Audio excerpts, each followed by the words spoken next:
La démocratie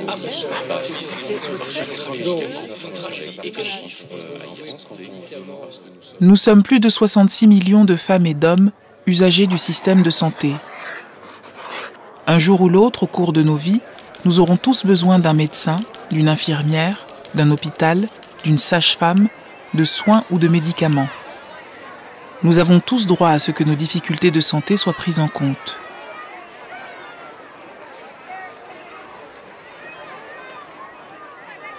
Depuis la fin du XXe siècle, un processus légal et politique est engagé, porté par les revendications du monde associatif, qui promet de mettre le patient au cœur du système de santé, la démocratie sanitaire.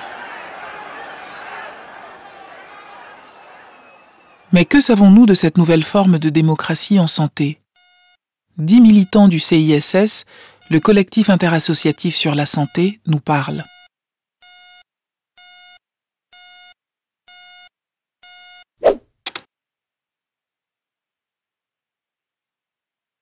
La démocratie sanitaire, c'est le fait que les malades puissent être acteurs de leur propre santé, pouvoir prendre des décisions qui les concernent. C'est considérer que chaque citoyen a son mot à dire pour lui-même d'abord, mais dans le système de santé auquel il souhaite participer ou qu'il souhaite avoir dans son pays. Nous sommes dans un régime dit de démocratie politique, avec un système de représentants élus.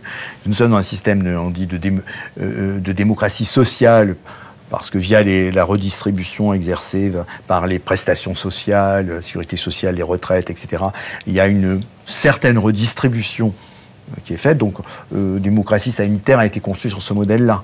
C'était l'idée d'associer pas simplement les personnes malades, mais aussi potentiellement tous des représentants de la population à la définition d'un enjeu majeur on peut dire du 20e et du 21e siècle, qui sont les questions autour de la santé. Normalement, la démocratie sanitaire, c'est quand même fait pour permettre plus d'égalité. C'est pas une démocratie sanitaire comme ça en suspension dans l'éther. C'est une démocratie sanitaire opérationnelle. Ça me semble extrêmement important et nécessaire que la démocratie sanitaire existe et que les patients puissent participer aux choix politiques, aux choix de stratégie de santé qui concernent leur prise en charge.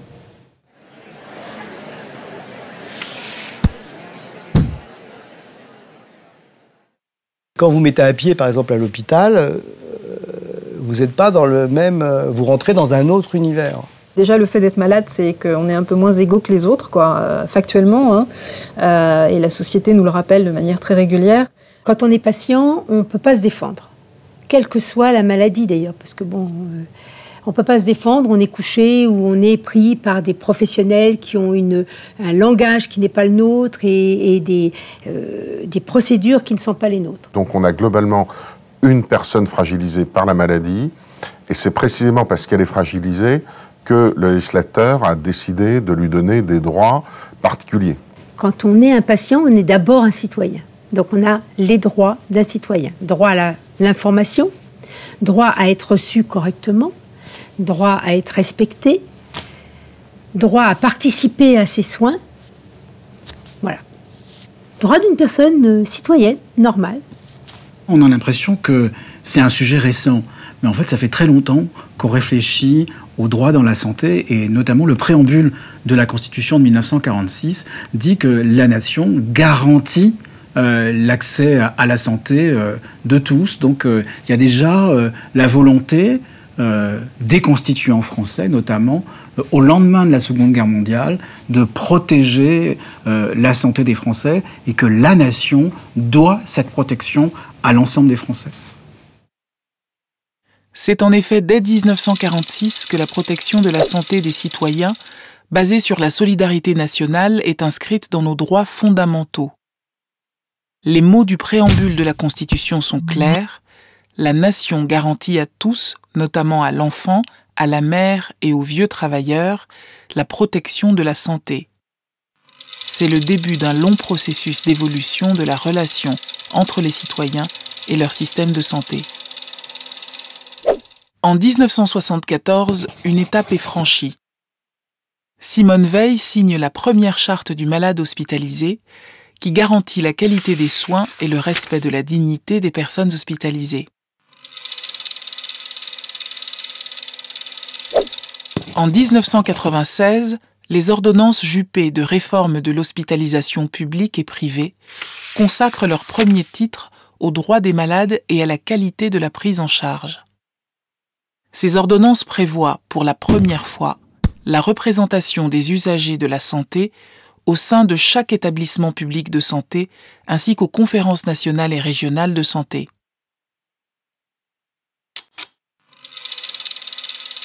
Mais c'est à l'automne 1998 qu'arrive le grand bouleversement avec les États généraux de la santé.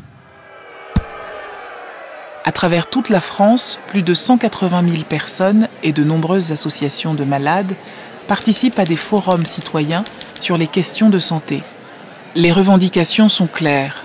Il faut développer et définir les droits des patients. Et les patients sont entendus. Le 4 mars 2002, la loi Kouchner, relative aux droits individuels et collectifs des malades et à la qualité du système de santé, est adoptée à l'unanimité par le Parlement. Avec ce nouveau texte, un ensemble de lois protège enfin les droits individuels et collectifs des usagers du système de santé. Dans la loi du 4 mars 2002, il y a deux parties qu'il faut bien distinguer. Il y a une première partie qui est celle des droits individuels, le droit d'accès au dossier médical par exemple, ou le droit au consentement de la personne malade, par exemple. Et puis, il y a des droits collectifs. Par exemple, le droit de siéger dans des instances de santé, de faire en sorte que les patients français aient des représentants à la Caisse d'assurance maladie, à l'Institut national de prévention, dans les différentes commissions qui sont mises en place par l'État. Voilà, c'est deux natures de droits différentes. D'abord, un groupe de droits qui sont les droits individuels et un second groupe de droits qui sont les droits collectifs. On voit bien qu'on n'est pas égalitaire devant même ces droits individuels. Parce que vous avez des gens qui, de par leur parcours, de par un certain nombre de difficultés, ils sont déjà dans l'inégalité par rapport aux droits. Vous avez actuellement, il y a des personnes qui ne savent même plus si réglementairement, elles ont des droits pour aller se faire soigner. Moi, j'évolue dans un milieu où les gens accèdent à la connaissance de leurs droits, s'ils le veulent en tout cas. Ça ne pose pas de problème. Mais la question aujourd'hui n'est pas seulement de donner des droits aux gens, c'est de les leur faire connaître.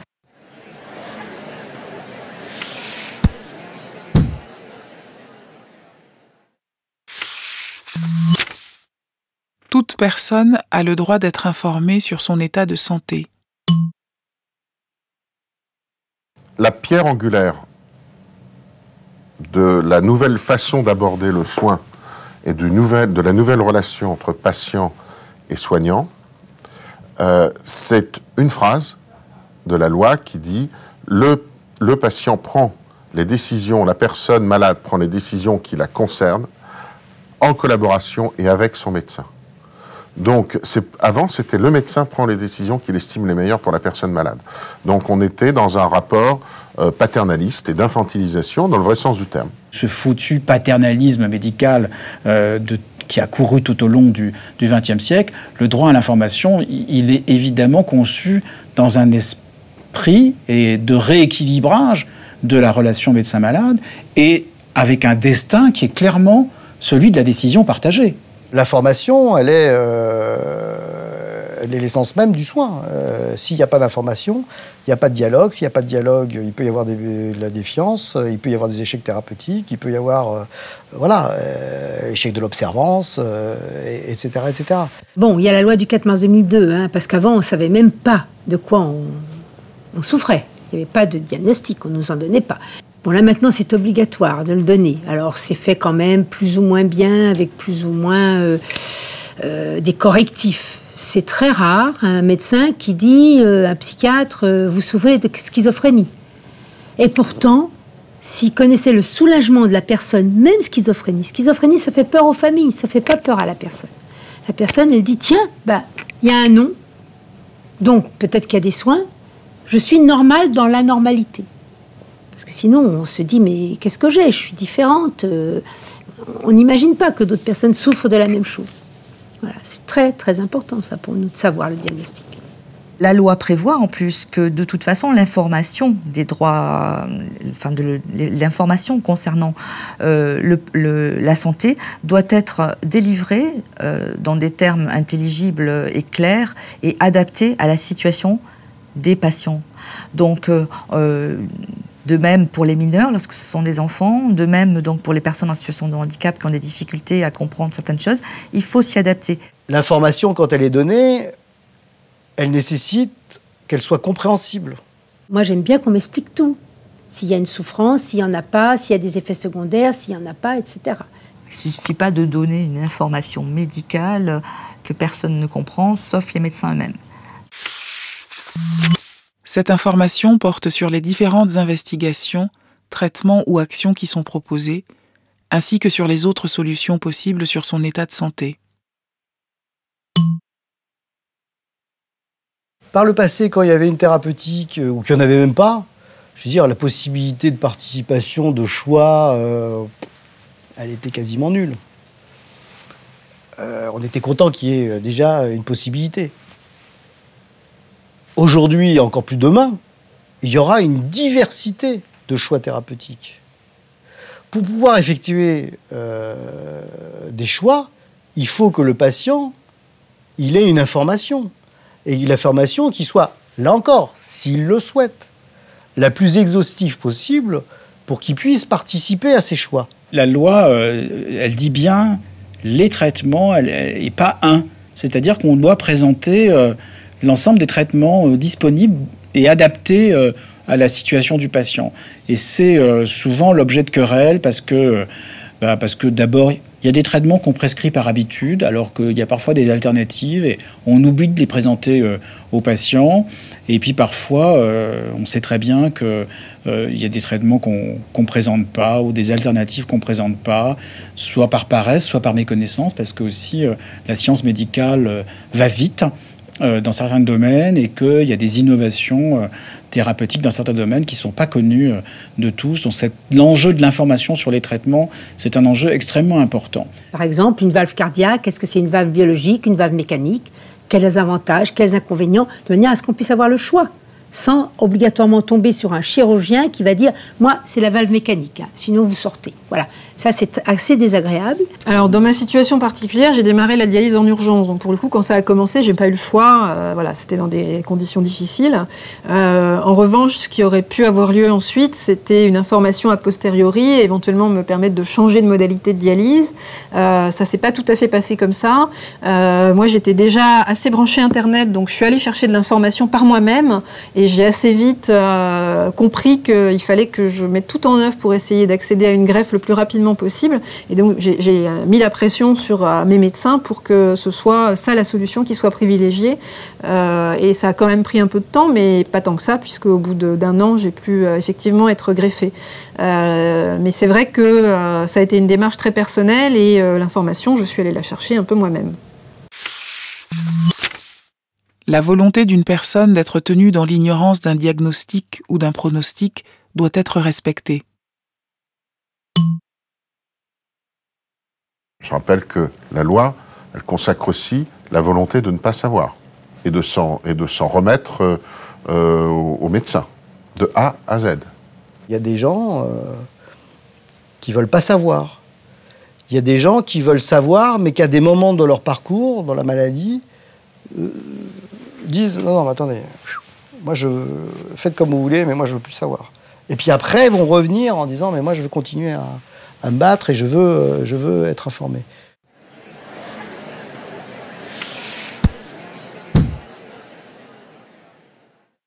Le consentement, c'est une question importante, c'est pas une question anecdotique, c'est une question importante parce que elle vient de loin et elle vient du pire du XXe siècle, qui est évidemment les horreurs commises par les nazis sur un certain nombre de personnes, des traitements qui avaient été infligés sans consentement, enfin toute l'horreur que l'on connaît, et l'obligation du consentement dans le monde l'obligation de consentement dans les soins au plan international, il vient quand même et il découle des procès de Nuremberg. C'est donc quelque chose qu'il faut avoir présent à l'esprit. C'est un droit fondamental de chez fondamental, on dirait aujourd'hui.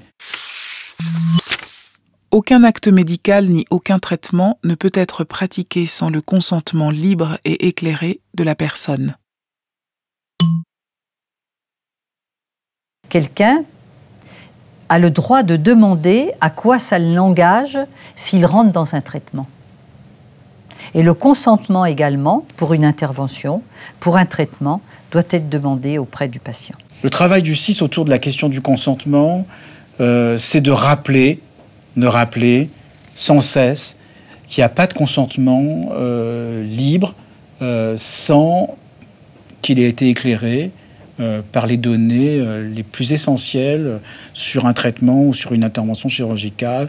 Pourquoi, comment, dans quelles conditions. Voilà, tout doit être exposé, y compris les risques inhérents au choix de telle ou telle thérapeutique. Moi, je travaille actuellement beaucoup sur la chirurgie ambulatoire. Alors, on voit bien qu'actuellement, techniquement, il y a beaucoup d'actes qui peuvent être pratiqués en chirurgie ambulatoire. Mais est-ce qu'on a bien donné tout le niveau d'information à la personne pour lui expliquer ce que ça veut dire que d'avoir une intervention en chirurgie ambulatoire? Est-ce qu'on s'est interrogé sur la capacité de la personne à ne pas être angoissée à l'idée de rentrer le matin et de sortir le soir parce que ça peut lui apparaître idéal, mais de ce qui peut se passer après une sortie d'hôpital?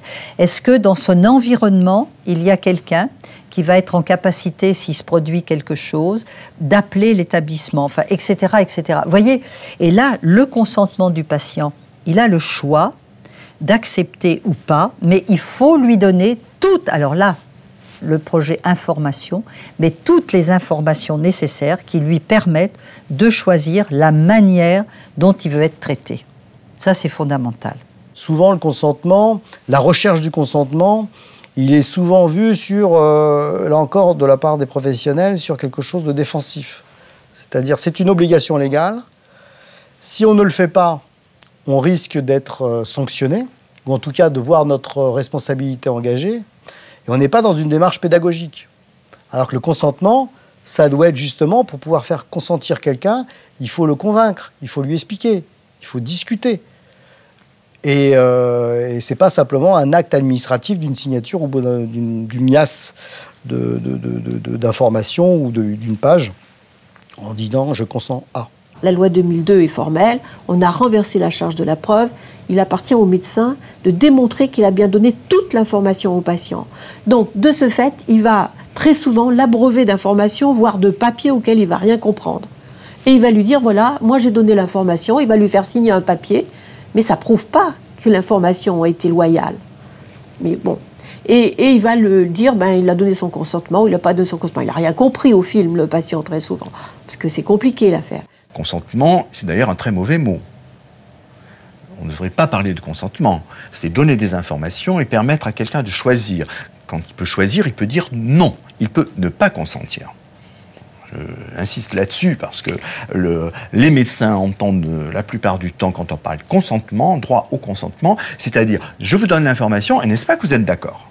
Il faut que les patients osent dire à un médecin, mais je ne comprends pas ce que vous me dites. C'est évidemment pas du tout simple à faire. C'est simple comme ça devant une caméra, mais c'est pas simple à faire dans la vraie vie. De dire mais je comprends pas. Voilà, même nous, parmi les plus combatifs, parfois on n'ose pas dans un cabinet médical. Nous avons toujours demandé à ce qu'il y ait par exemple un délai entre le moment où on donne l'information et le moment où le consentement ou le non-consentement est recueilli. Parce que sinon, on voit bien, ne serait-ce que ce que crée le stress de avoir un rendez-vous.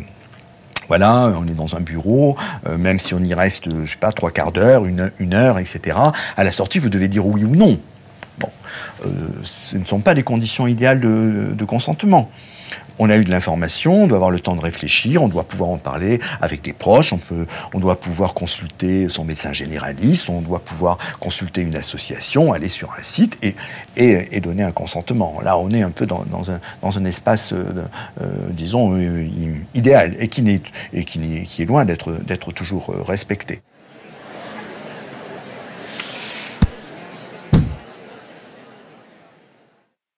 l'accès direct au dossier médical, c'était une demande historique du monde associatif en France, et je précise en France parce que la France a été le dernier pays à être résistant à cet accès direct aux pièces médicales. Dans les années 90, cette question-là de l'accès au dossier, elle est centrale parce qu'on est sur des contentieux de la responsabilité et que les établissements de santé ne veulent pas dire, ne veulent pas donner l'information médicale et que les patients sont obligés d'aller devant le juge pour demander leur dossier médical. Même pas pour se plaindre, pour demander leur dossier. Les patients sont obligés de faire des actions en référé devant les juges pour qu'ils ordonnent la communication du dossier médical.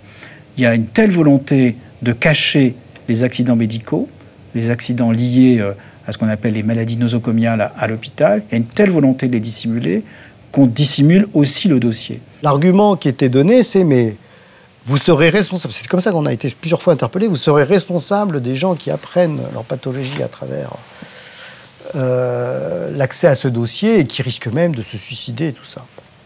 Ça fait 14 ans que la loi est passée, on n'a jamais vu de suicide. Mais le problème principal n'était pas du tout celui-là. Le problème principal, c'était que la tenue d'un dossier médical était une obligation pour les médecins, obligation qui n'était pas remplie, que de l'ordre de 95% des dossiers étaient vides. Enfin, vides ou complètement.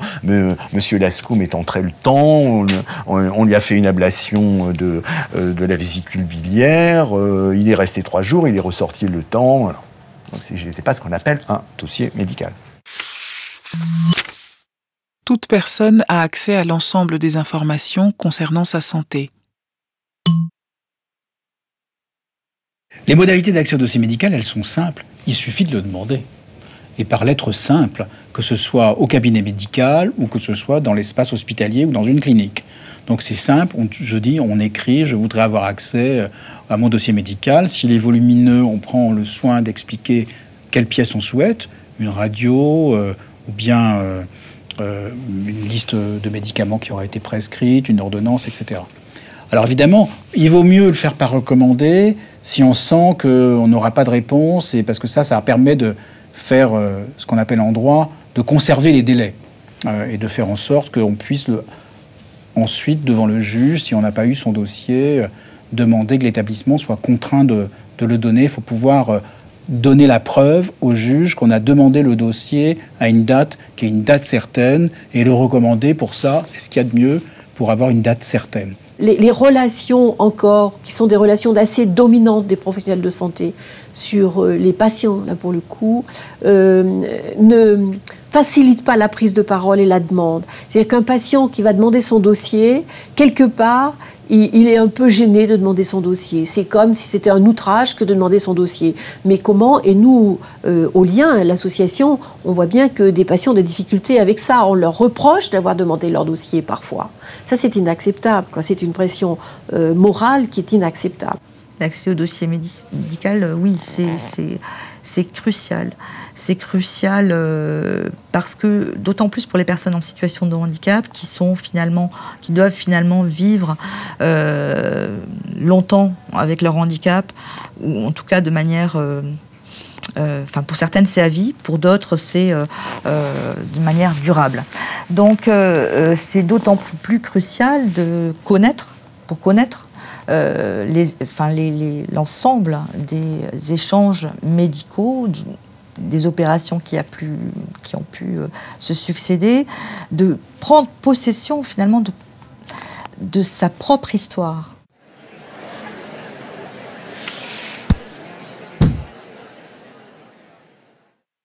Les droits qui ont été construits lors de la loi du 4 mars 2002 ne sont pas des droits conditionnés par des devoirs. Tout ce qui raconte cette histoire-là raconte une histoire stupide et qui n'a aucun sens. Les droits de la loi du 4 mars 2002, comme je l'ai déjà répété, comme je l'ai déjà dit, sont des droits incessibles, non négociables. C'est pas parce que vous êtes poli que vous aurez le droit au consentement. Même si vous êtes mal poli, vous avez le droit au consentement. Évidemment, il n'y a aucune raison d'être mal poli dans la relation de soins. Mais si ça se trouve comme ça, c'est pas pour ça qu'on peut dire on s'en fout de recueillir le consentement de telle personne parce qu'elle est désagréable, parce qu'elle a mauvais caractère, ou peut-être parce qu'elle souffre et que le fait qu'elle souffre l'amène à être désagréable. Donc, il faut vraiment bien avoir présent à l'esprit qu'il y a l'affirmation en 2002 des droits des malades. De l'autre côté, il y a un autre sujet qui est des règles de bon usage du système de santé par le patient. Alors moi je trouve ça insupportable quand on me dit puisque vous avez des droits, il faut aussi accepter d'avoir des devoirs. Non, parce qu'on n'a pas choisi d'être malade, que le fait d'avoir des droits c'est juste une tentative dont les résultats sont mitigés, de rétablir une certaine équité justement par rapport à l'injustice que représente la maladie. Et donc non, il n'y a pas de devoir à exiger de la part des patients. Aujourd'hui, on voit revenir sur le devant de la scène des volontés qu'il faut bien qualifier d'archaïques, visant à conditionner les droits par des devoirs. On le voit notamment dans le remboursement des traitements, avec un arrêté qui a été publié il y a près d'un an maintenant, qui fait que les patients sont remboursés d'un traitement s'ils le suivent bien, s'ils sont suffisamment observants. Mais bon, ça, ce sont des histoires qu'il va falloir traiter d'une manière ou d'une autre dans un débat qui est un débat de société. Parce qu'on change considérablement l'équilibre de ce qui s'est passé dans la loi du 4 mars 2002. C'est une notion clivante et dans ce sens-là, elle est dangereuse. Voilà. Deuxièmement, par rapport à tous les engagements que nous avons pu avoir, c'est typiquement une formule qui est à combattre.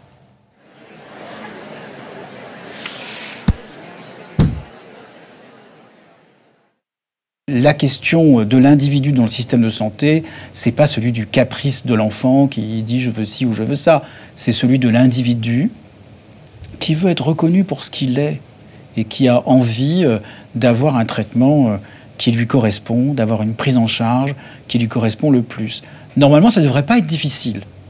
Normalement, ça ne devrait pas être difficile parce que les leçons de médecine et que l'histoire de la médecine préconise l'approche globale de la personne. Mais il faut bien le dire que la médecine, l'exercice de la médecine, c'est de plus en plus devenu au fil du temps un exercice technique. On s'intéresse plus souvent à l'organe et plus souvent à la molécule qu'à la personne elle-même. Et toute l'histoire des combats qu'on a engagés ces 30 dernières années, c'est pour faire revenir l'individu sur la scène de la relation médicale, sur la scène de la relation thérapeutique, pour qu'il soit pris en compte tel qu'il est. Aujourd'hui, les patients ne sont plus des patients, sont d'abord des citoyens qui, à un moment donné, peuvent avoir un problème de santé, mais qui veulent être considérés comme des personnes à part entière, participer à leur programme de santé, être informés, dûment informés de leur état de santé, ne plus être dépossédés par finalement le milieu des professionnels qui interviennent et qui décident à sa place, même si c'est dans le sens de soigner la personne. Voilà.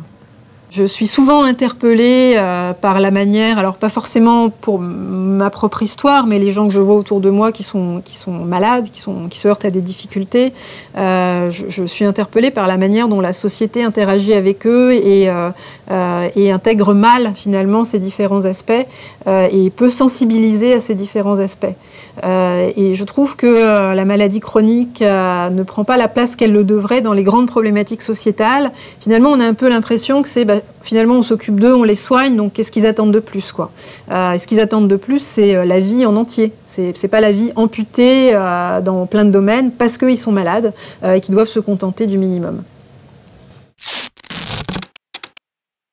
Les individus sont donc protégés par différentes lois qui créent les conditions de la démocratie sanitaire. Mais les inégalités face à la santé continuent de peser lourd dans la balance et la démocratie sanitaire reste un équilibre fragile. Les inégalités sociales sont un des facteurs déterminants d'inégalité face à la santé. Si l'on divise la population française entre d'un côté les classes populaires et de l'autre les classes moyennes et supérieures, ces inégalités restent très fortes. Aujourd'hui, un ouvrier de 35 ans a une espérance de vie 6 ans plus courte que celle d'un cadre supérieur. Dans une France où les écarts ne cessent de se creuser, les riches vivent donc toujours plus longtemps que les pauvres. Les inégalités face à l'éducation ont aussi un impact fort sur la santé. Si vous avez fait de longues études, ou si vous avez arrêté l'école jeune, votre espérance de vie ne sera pas la même. Ainsi, un homme sans diplôme a 2,5 fois plus de risques de décéder avant 65 ans qu'un homme ayant effectué des études supérieures. La répartition géographique de l'offre de soins est aussi un facteur majeur d'inégalité face à la santé. Les professionnels de santé continuent de se concentrer en Île-de-France et dans la région s'accroissent. Alors qu'à travers le reste du territoire, plus de 3 millions d'habitants ont un réel problème d'accès géographique aux soins. Aujourd'hui, plus de 3 millions d'habitants ont un réel problème d'accès géographique aux soins. Enfin, le recul de la couverture publique et les disparités face aux complémentaires santé. Enfin, le recul de la couverture publique les inégalités et les disparités face aux complémentaires santé. Alors que le taux de remboursement des soins de ville par la sécurité sociale est en baisse depuis de nombreuses années, des soins de ville plus d'un tiers des personnes sans couverture depuis de nombreuses années déclarent avoir renoncé à des personnes en raison des dépenses occasionnées dans l'année précédente. Déclarent avoir renoncé à des soins en raison des dépenses occasionnées dans l'année précédente. Non seulement on doit défendre des droits individuels, mais également des droits collectifs. Le collectif, pour moi, dans la maladie, c'est ce qui permet de se défendre quand on est individuel. Voilà, quand on est individuel, on est dans un lit, on est couché, ou alors, on n'est pas bien, et on a en face de nous des personnes qui ont un langage qui n'est pas le nôtre, et qui ont une procédure. Et on est pris là-dedans. On doit se plier. Et les droits collectifs, c'est ce qui permet de défendre les droits individuels. Parce que c'est bien cette idée-là qui est à la fois des droits individuels d'un côté et de l'autre côté des droits collectifs qui font que, quand ces droits individuels sont méconnus, il y a des gens qui sont en situation de protester dans des instances de la République. C'est ça l'articulation des choses. C'est que si les droits sont méconnus ou s'ils sont mal appliqués, il y a des gens qui sont là un peu comme des vigies, un peu comme des lanceurs d'alerte, on dirait aujourd'hui, pour dire dans telle instance, à tel endroit, les droits ne sont pas respectés. C'est ça qui est important.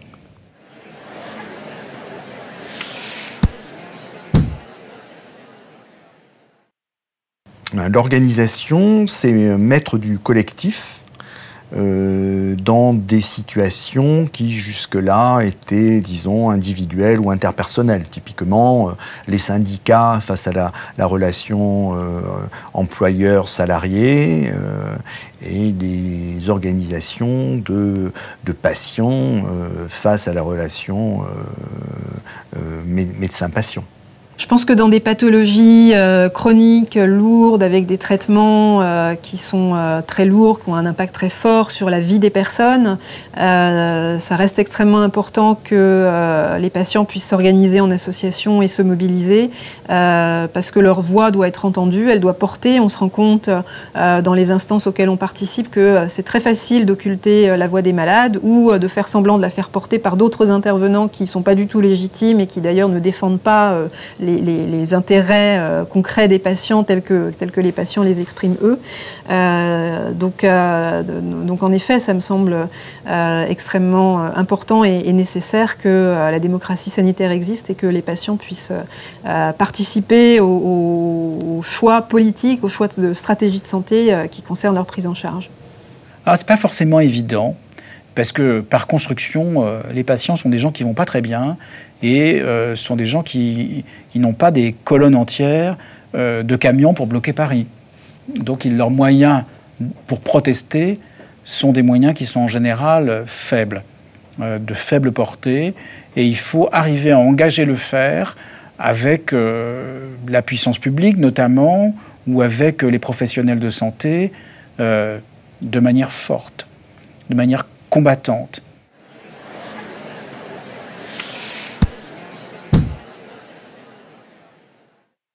Alors l'histoire des mobilisations de patients, elle est extrêmement forte et elle interpelle.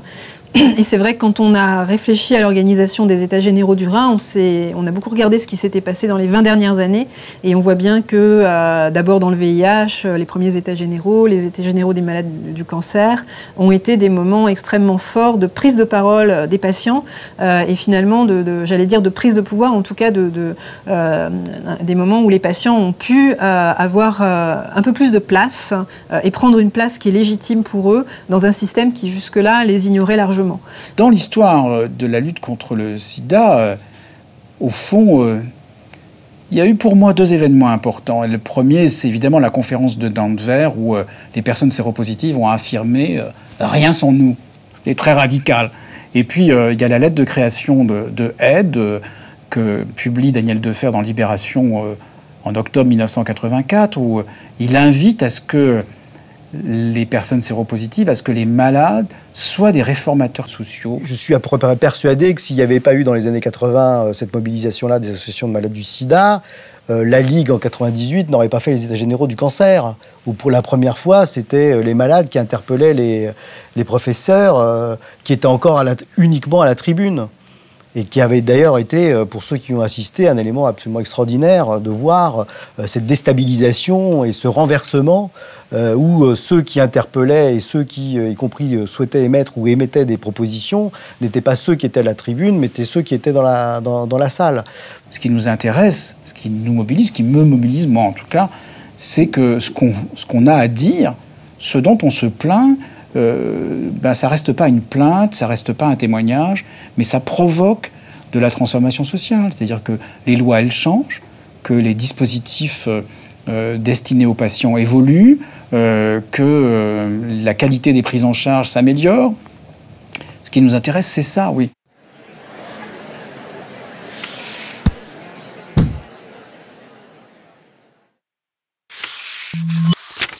Créé en 1996, le CIS regroupe aujourd'hui 40 associations intervenant dans le champ de la santé.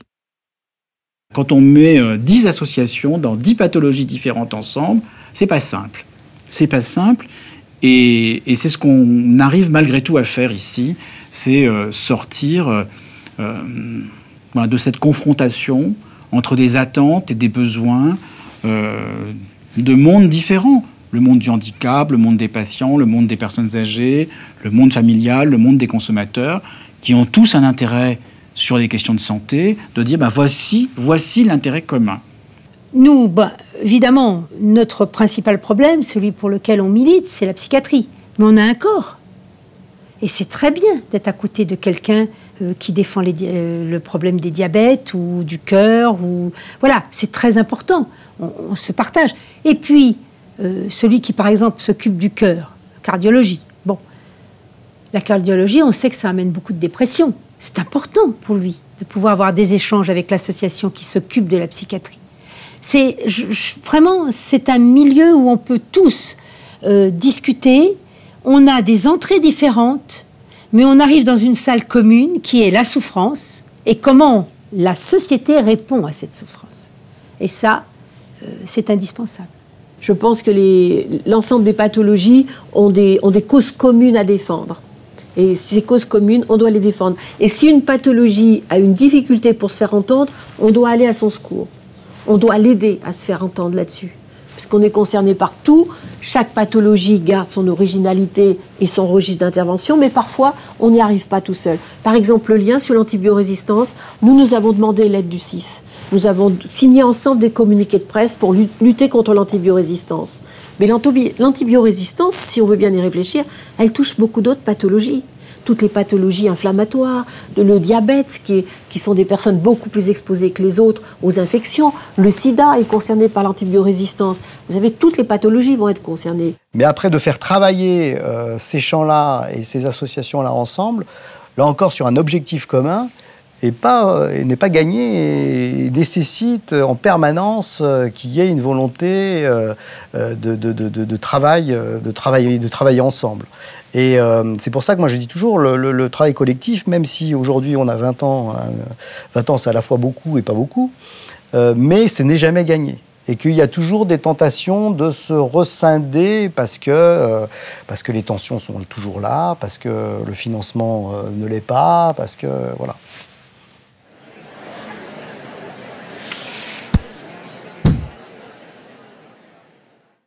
À mon avis, c'est très peu connu.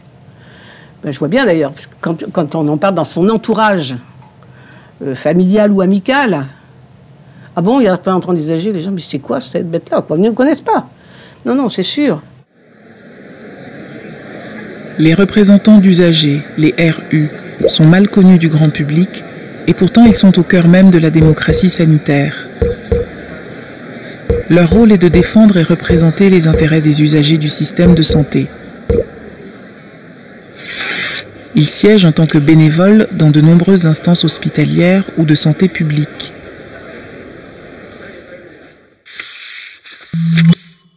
C'est la loi du 4 mars 2002 qui définit le cadre de la représentation des usagers du système de santé. Les associations de patients, d'usagers, de consommateurs ou de familles doivent demander l'agrément auprès du ministère de la Santé ou des agences régionales de santé. Seuls les membres d'associations qui ont reçu cet agrément sont habilités à représenter les usagers au sein du monde sanitaire.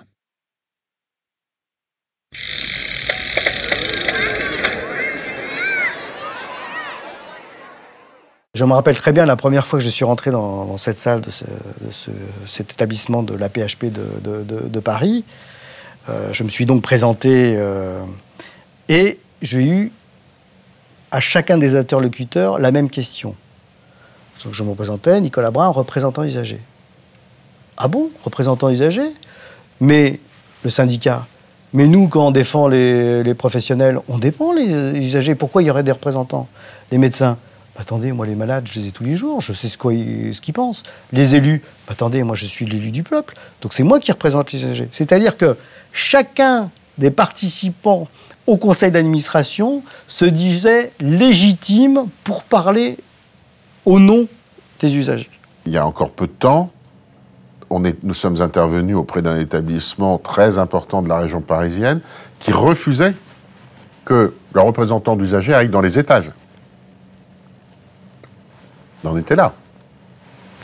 Parce que brocard des chefs de service qui vont dire mais de toute façon ils vont aller retourner la tête de nos malades, ils vont aller créer du judiciarisation inutile, enfin, que des bêtises.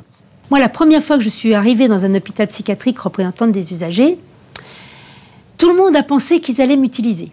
Les syndicats pensaient que je serais comme eux, la direction penserait que je serais comme eux, et les professionnels penseraient que je serais comme eux. Et j'ai réussi, je crois qu'être la seule encore, à avoir à un moment donné tout le monde contre moi. Alors j'étais obligée de sortir pour pleurer dans les escaliers, mais je suis re-rentrée, mais j'ai eu tout le monde contre moi. C'était quand même terrible. Ce qui fait la difficulté du représentant des usagers, tel qu'il figure dans la loi, c'est qu'il ne doit pas venir dans une instance pour parler de sa maladie, mais pour parler des intérêts globaux des patients. C'est ça qui est difficile dans le mandat de représentant des usagers au sens de la loi du 4 mars 2002. C'est qu'on lui donne un mandat, en quelque sorte, général, de s'exprimer sur l'ensemble des problématiques du système de santé, alors que lui, il vient d'une mobilisation qui est une mobilisation particulière. La lutte contre le sida, l'insuffisance respiratoire, l'insuffisance rénale, la mucoviscidose. Voilà, on vient tous d'engagements particuliers et on nous réclame de nous exprimer d'une manière générale. Les représentants des usagers ont droit à une formation leur facilitant l'exercice de leur mandat.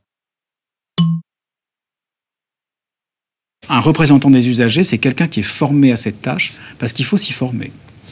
Il ne s'agit pas d'arriver dans une instance de santé et de ne pas pouvoir dire un traître mot parce qu'on n'est pas capable de prendre la parole en public ou parce qu'on est intimidé par monsieur le professeur ou monsieur le directeur. Sur une commission de 30 personnes, qui sont 30 professionnels, vous ne pouvez pas vraiment faire bouger les lignes. Il faut avoir une prise de parole facile, il faut bien connaître les sujets, il faut faire face à des... Il y aura toujours dans le groupe quelqu'un qui va vous démontrer, même poliment, que vous n'y connaissez rien et que ce n'est pas du tout comme ça que ça marche. La pire des choses serait d'avoir des représentants des usagers qui ne soient que des potiches. C'est-à-dire qu'ils sont contents d'être là, ça leur donne un statut. Alors, je suis au conseil d'administration de l'hôpital, je vais à la conférence, machin chose, etc. Je veux dire, si c'est pour poser ses fesses sur un siège et avoir son nom sur un bandeau, ça ne sert à rien. Et même, ça dessert la fonction. Les représentants d'usagers sont présents à quasiment tous les niveaux du système de santé français. Au niveau national tout d'abord, ils siègent dans plus de 20 grandes agences et commissions nationales, de la Conférence nationale de santé au Haut Conseil pour l'avenir de l'assurance maladie, en passant par la Haute Autorité de santé. Les représentants d'usagers sont aussi présents au sein des ARS, les agences régionales de santé, qui pilotent les stratégies et décisions en matière de santé dans chaque région française. Plus localement encore, les représentants d'usagers sont aussi présents dans les instances des territoires de santé, qui déclinent localement les politiques régionales de santé. Enfin, les représentants d'usagers sont censés siéger dans quelques 2600 établissements de santé publics et privés, hôpitaux, cliniques et centres de santé. Au total, plus de 15 000 mandats sont aujourd'hui ouverts aux représentants des usagers sur tout le territoire. La tâche est immense pour investir chacune des innombrables couches du gigantesque millefeuille de notre système de santé. Parfois, on a aussi l'impression que ce sont des lieux insuffisants, parce qu'il y a tellement d'autres lieux dans lesquels on n'est pas et qui sont décisifs. Je prendrai quelques exemples. Le comité économique des produits de santé, où on discute du prix des médicaments. La commission de la transparence à la Haute Autorité de santé, où on discute de la pertinence ou de la qualité d'un traitement. On n'y est pas présent. Comment est-ce possible, dans un pays qui a inventé la démocratie sanitaire, de continuer à exclure les patients et les usagers des lieux qui sont des lieux déterminants pour la prise en charge des maladies? C'est invraisemblable. Donc il y a à la fois beaucoup de lieux dans lesquels on est présent, certains dans lesquels d'ailleurs c'est anecdotique, où on a extrêmement peu de pouvoir, et puis des lieux où on est totalement absent et où il faudrait absolument qu'on y soit. Les salariés, membres d'une association visée à l'article L 1114-1, bénéficient du congé de représentation prévu par le Code du travail lorsqu'ils sont appelés à siéger. Dans l'équipe de Rennalou, on a beaucoup de gens qui sont actifs, qui travaillent, qui sont concernés directement ou indirectement par la maladie, qui ont le souhait de s'investir, qui comprennent nos démarches, notre plaidoyer, qui ont des compétences. Et néanmoins, on a des difficultés à les mobiliser sur ce genre de représentation, à les faire participer à des réunions, à des groupes de travail, parce que ça entre clairement en concurrence avec leur activité professionnelle. Alors si le syndicalisme est compris par les chefs d'entreprise, pas toujours bien vécu, mais compris et identifié, alors le syndicalisme lié à la représentation des usagers, je mets ma main à couper qu'il n'y a pas beaucoup de chefs d'entreprise qui vont comprendre très exactement ce que veut le salarié. Mais bon, c'est pas parce qu'ils comprennent pas aujourd'hui qu'ils comprendront pas demain. Et d'ailleurs, moi, je veux bien être le porte-parole auprès des chefs d'entreprise en étant un moi-même depuis presque 30 ans dans l'industrie, du bien fondé de laisser leurs salariés au moins prendre les 9 jours auxquels ils ont droit, parce qu'actuellement c'est 9 jours, pour faire de la représentation. Mais 9 jours, c'est tellement rien par rapport à la fréquence de mobilisation qui est demandée par les autorités compétentes. Un établissement qui dit, ben voilà, j'ai 3 groupes de travail cette semaine, et qui n'interroge pas l'usager pour savoir ses disponibilités, pour savoir peut-être, ou en tout cas de s'arranger pour qu'on puisse au moins 2 groupes les faire suivre de 2 heures, de les faire suivre sur une matinée, pour que la personne, si elle a une activité professionnelle, si elle veut prendre une RTT, ne prenne qu'une demi-journée de RTT pour pouvoir y aller. Elle ne va pas pouvoir prendre 3 demi-journées de RTT. Vous ne trouverez personne, à part des saints, et encore, il n'y en a plus. Il y a aussi des contraintes financières qui font que tout n'est pas pris en charge. Il vous reste toujours, voilà, il faut que vous imprimiez, vous avez une cartouche d'encre, il y a des trajets qui sont plus ou moins remboursés, les transports en commun à l'intérieur de la ville ne sont pas pris en charge, si vous habitez à 20 km de la gare, c'est pas pris en charge, voilà. Donc il y a des contraintes de temps et des contraintes financières. Donc on voit bien toutes les limites de l'exercice du bénévolat et de la représentation des usagers telle qu'elle est conçue actuellement, avec un statut qui n'est pas très clair, avec des modalités qui restent complexes, et puis avec finalement une espèce d'antagonisme entre une vie professionnelle et ses missions d'intérêt général. Ça fait très longtemps que nous demandons qu'il y ait un statut, c'est-à-dire un statut qui permette à des personnes qui exercent une activité professionnelle d'obtenir des décharges de services, des congés, etc., qu'elles ne soient pas obligées de prendre ça sur leur RTT ou leurs vacances, etc., ou bien que ce soit alors réservé à des retraités. Donc c'est très important qu'il y ait des gens de générations très différentes et de statut social très différents qui représentent les usagers.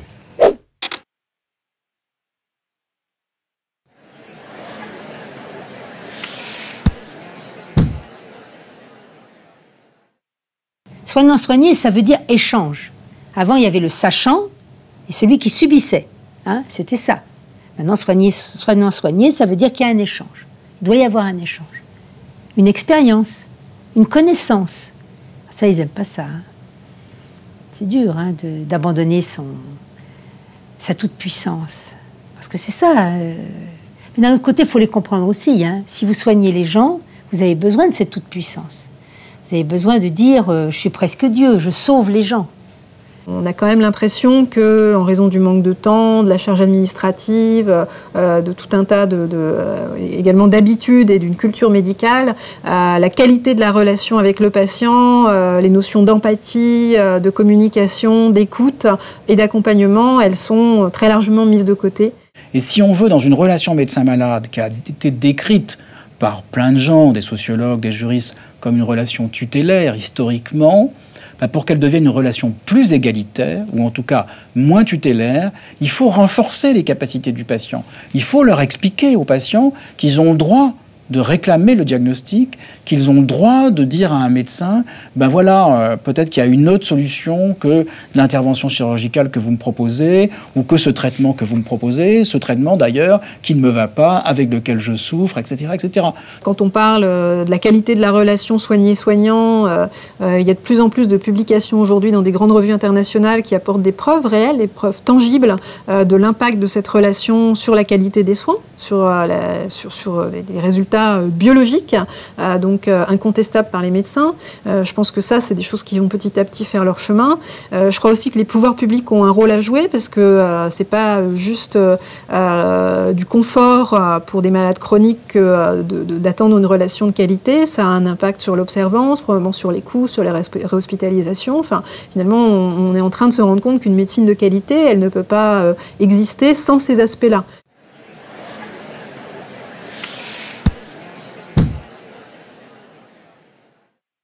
Alors l'empowerment, c'est l'ensemble des outils et de ce qui peut être mis en œuvre pour permettre aux personnes de mieux vivre en ayant plus de pouvoir sur leur existence avec la maladie et sur toutes les conséquences de la maladie sur leur vie. Quand on va au ministère de la Santé, à l'étage de la ministre, juste avant d'entrer dans le bureau de Madame Touraine, il y a une affiche qui est marquée « Savoir, c'est pouvoir ». Voilà, c'est ça qu'on veut. C'est avoir du savoir, avoir de la connaissance pour pouvoir mener sa vie de malade, sa vie de patient du mieux qu'on l'entend, le plus proche possible de ses aspirations, pouvoir conjuguer à la fois une prise en charge thérapeutique et la continuation d'une activité professionnelle, pouvoir se soigner le plus confortablement pour continuer une vie de mère ou de père de famille, voilà, pouvoir se soigner confortablement pour continuer sa vie avec son compagnon, voilà, c'est ça qu'on veut faire, c'est savoir pour pouvoir se déterminer du mieux que l'on souhaite pour soi-même. par exemple, permettre à quelqu'un de conserver son emploi, d'avoir une carrière, une évolution de carrière normale malgré sa maladie, c'est une démarche d'empowerment, très clairement. Toutes les compétences qui peuvent lui être transmises et apportées, c'est de l'empowerment, et les compétences, elles sont très variables. On ne parle pas que d'observance ou d'auto-soin, ou voilà, savoir parler de sa maladie autour de soi, en parler de manière libre et avec les bons mots et en accord avec soi-même, c'est une capacité d'empowerment. On a embarqué les droits individuels, on a embarqué les droits collectifs, on a embarqué les lieux de représentation, mais on n'a pas embarqué le quatrième élément si indispensable, qui est le renforcement des capacités des uns et des autres, des patients pris isolément et des représentants des usagers pris collectivement, pour mettre en œuvre ces droits eux-mêmes. Il me semble que l'empowerment devrait être un objectif global à la fois du système de soins et puis de nos associations de patients.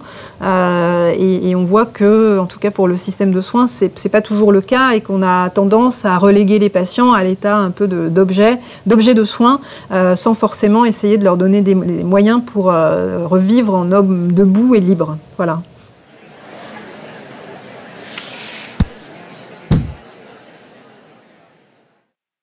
L'expérience que j'ai dans l'association de l'Alliance Maladies Rares, parce que c'est un peu particulier, et on a vu comment les médecins ont pu évoluer. Parce que ce soit une famille ou un patient atteint d'une maladie rare, quand il arrive chez son médecin, souvent il connaît mieux sa maladie. Et donc, il y a eu une obligation aussi du médecin, du coup, et pour certains, ça a été, pas douloureux, c'est peut-être trop fort, mais ça a été un choc en tout cas, de voir que le malade en savait plus que lui sur sa maladie, puisque quand on est concerné, on va chercher les infos. Et on a bien vu qu'il y a eu un changement à ce moment-là, que le médecin a accepté finalement que le patient qui avait en face de lui en sache plus. Et le patient avait pourtant extrêmement besoin du médecin parce que autant il comprenait un certain nombre de choses, autant il lui manquait, parce qu'évidemment, c'est pas les malades, c'est pas forcément un médecin. Donc il lui manquait des bases. Je me rappelle qu'il y a quelques années, on avait proposé un symposium où les paroles des médecins et des patients pourraient se confronter et se compléter. Et on nous avait répondu qu'on n'était pas là pour faire du de la rue. Donc voilà, c'était un peu considéré de cette manière-là. Alors c'était il y a 5-6 ans, mais les choses n'ont pas tellement progressé aujourd'hui et ça reste très compliqué de faire entendre cette parole des patients. Ou quand on la cherche, quand les médecins la cherchent, ils cherchent plutôt une parole de patient experte. Ce qui est déjà pas si mal, ce qui est déjà un progrès, quoi. Mais l'expérience en tant que telle, c'est quelque chose qui est encore jugé comme étant tout à fait secondaire et n'ayant pas sa place dans un congrès médical. C'est important d'accepter qu'à côté d'une parole d'expert, il y ait une parole d'expérience. Nous savons très bien que ça n'est pas la même chose. Les savoirs d'expertise et les savoirs expérientiels. C'est pas la même chose. Mais tout notre travail dans les associations et tout ce qui fait le caractère collectif de nos combats, c'est de transformer les expériences individuelles en expertise collective.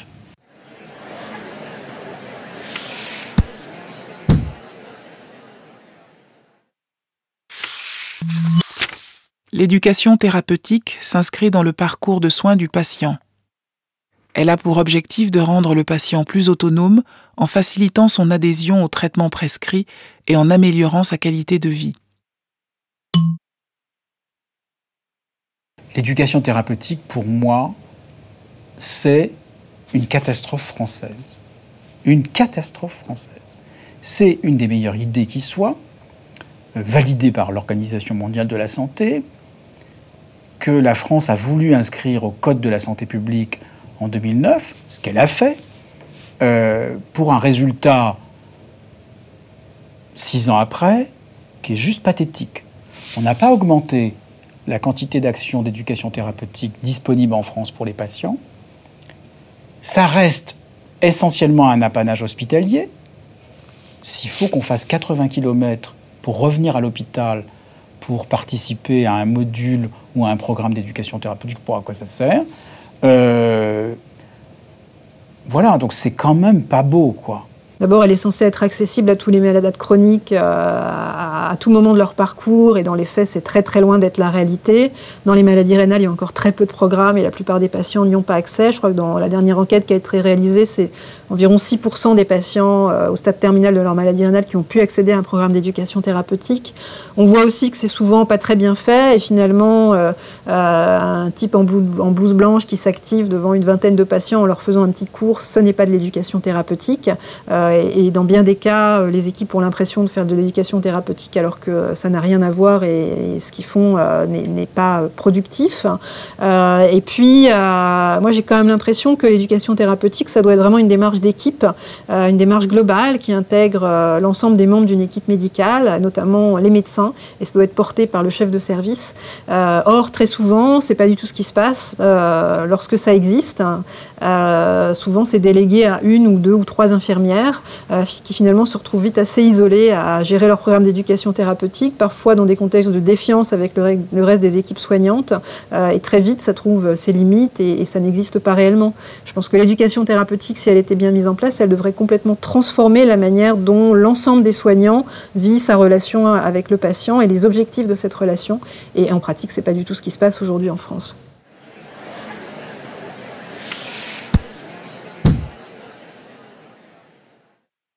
Les sujets qui sont abordés dans cet engagement, c'est les sujets de notre vie. On va naître, on va être malade, on va avoir des épisodes, soit pour ses proches. On mourra un jour, il faut s'y faire. Et donc on va passer dans des moments où on va devoir, on aura peut-être des problèmes en matière de santé, par rapport à sa santé, par rapport à la santé des autres, ou en tout cas d'être en relation avec le système de santé. Donc c'est des sujets qui nous touchent au plus profond, et en tout cas qui touchent chacun de soi ou ses proches. Et donc c'est des vrais... Les questionnements qui ont trait à la santé, c'est des vraies questions de citoyens, vraiment d'acteurs de la cité. Et que de pouvoir réfléchir à ces questions-là, de pouvoir des fois même agir pour améliorer les choses, c'est extrêmement enrichissant. Même quelqu'un de très bien portant, il a quand même dans son entourage quelqu'un qu'il aime bien et qui a une fragilité ou une maladie. Puisqu'il y a 1 personne sur 4 en France, dans le monde entier, qui souffre de maladie mentale. 1 personne sur 4, c'est quand même beaucoup, hein. Donc vous prenez une famille, il y en a une qui a un problème, qui a eu une souffrance, ou même physique, hein. Donc quand vous avez votre mère malade, votre père malade, regardez, et je leur dirais, surtout, avant de regarder la maladie, avant d'être dans la toute-puissance, on va te guérir, accompagner la souffrance. Accompagner la personne, c'est une personne à part entière, elle a des sentiments, accompagnez-la. Et vous comprendrez le jour où ça vous arrivera. Vous saurez quoi demander, parce que votre devoir, c'est de demander. Il me semble qu'aujourd'hui, et je l'ai entendu dire pendant longtemps à propos du VIH, et puis maintenant à propos des droits des patients, c'est comme si finalement les premières générations, ceux qui ont traversé, qui étaient actifs pendant les 10 premières années, c'est comme si on avait tout obtenu, et qu'aujourd'hui il n'y avait plus rien à faire, ou que l'essentiel était fait. Et je pense que ça, c'est une erreur. Une erreur d'information, une erreur de jugement, un manque d'expérience. Il y a toujours des nouveaux dossiers, des nouvelles dimensions à investiguer. Il y a toute une série de questions sur lesquelles on n'a pas abouti. Les droits conquis sont toujours des conquêtes fragiles. Et il faut toujours se battre pour les défendre. Et il faudra reprendre ces combats-là, parce que la volonté, malheureusement, parce que c'est comme ça, la volonté du contrôle des populations, la volonté de mettre des conditions à l'exercice d'un certain nombre de droits, alors même que ce sont des droits fondamentaux, sera toujours une volonté forte.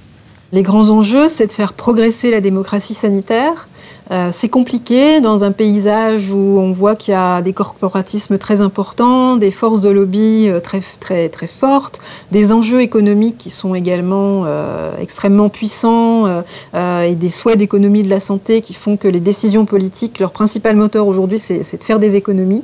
Voilà, donc faire exister l'intérêt des patients, la qualité des soins dans cet univers, c'est un vrai défi.